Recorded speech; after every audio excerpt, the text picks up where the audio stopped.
Fonds de promotion de l'industrie. Votre partenaire privilégié pour la réussite de vos projets.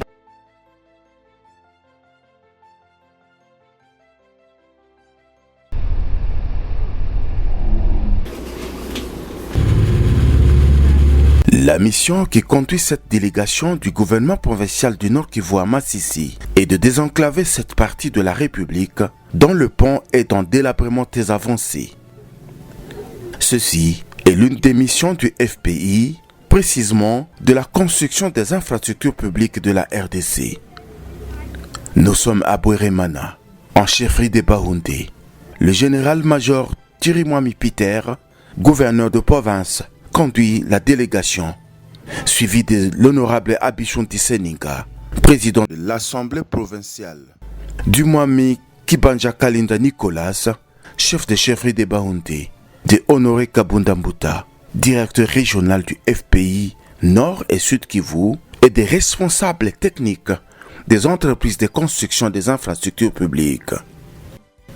Ces envoyés du gouvernement central sont venus lancer les travaux de réhabilitation du Porenga, appuyés par le FPI.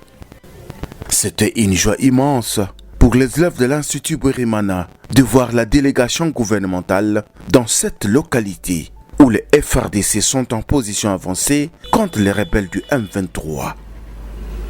Ceux-ci ont à ce moment oublié un peu leur traumatisme en voyant de leurs propres yeux celui qui facilite la réhabilitation de ce pont si stratégique et surtout pendant cette période d'insécurité.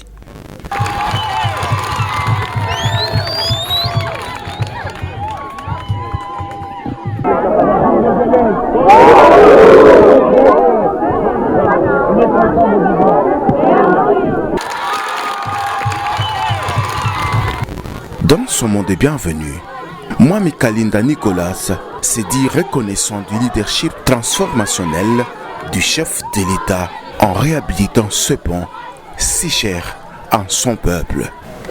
Nombreux profiteraient de la situation de guerre pour ne plus rien faire. C'est aussi un signal fort lancé aux pervers détracteurs de notre pays qu'ils sachent que, malgré les souffrances qu'ils nous imposent, nous sommes et demeurons sereins pour construire notre pays, car nous n'en avons pas deux.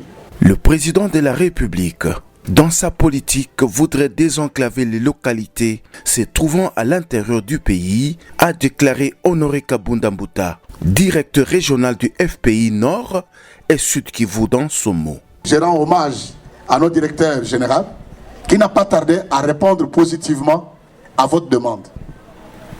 Nous, en tant que bailleurs de fonds, nous voulons aussi demander à la population que ce pont, c'est notre bien public, que nous allons demander une protection et une sécurité. Effectivement, le pays, comme j'ai toujours dit, que c'était une grâce séculière du gouvernement national. Le gouvernement national, il peut donner l'instruction au FPI pour tout projet de développement à caractère public ou utilitaire. C'est le gouvernement qui a demandé que nous puissions le faire. Nous ne pouvons pas refuser à ne pas le faire. Ce que nous faisons, c'est pour l'intérêt de la population, l'intérêt de cette communauté qui est à Bweremana et qui pourra arriver facilement à Goma sans difficulté si ce pont sera réhabilité. Pour le gouverneur militaire, le général Chirimwami Peter, si ce pont arrivait à céder, il n'y aurait plus de liaison entre le nord et le sud Kivu. Nous avions recouru aux bailleurs de fonds grâce à l'impulsion du chef de l'État, commandant suprême Antoine Tshisekedi Tshilombo, à qui nous rendons les hommages le plus déférents, qui a boosté ses services. Et aujourd'hui, nous avions eu le financement du FPI. Ça signifie que ce pont sera réhabilité. Je crois que ce qui est important, c'est ce que nous faisons. Combiner le rétablissement de l'autorité de l'État avec les infrastructures. Et nous allons faire cette politique. Parce que c'est ce que veut le chef de l'État. La modernisation de villes et de provinces et de territoires. Et nous sommes en train d'exécuter sa vision, son idéologie.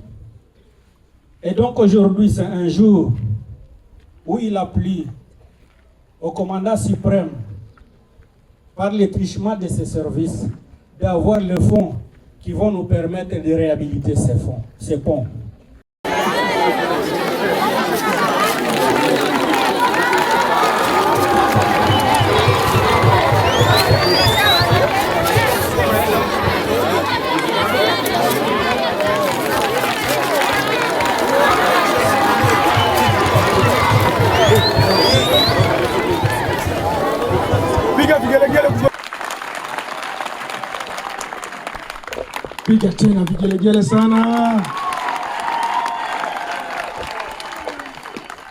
Ces travaux vont coûter plus de 100 000 $ américains et s'étendront sur une période de 8 mois, ont rassuré les ingénieurs constructeurs de l'entreprise Mongabaon qui a gagné le marché.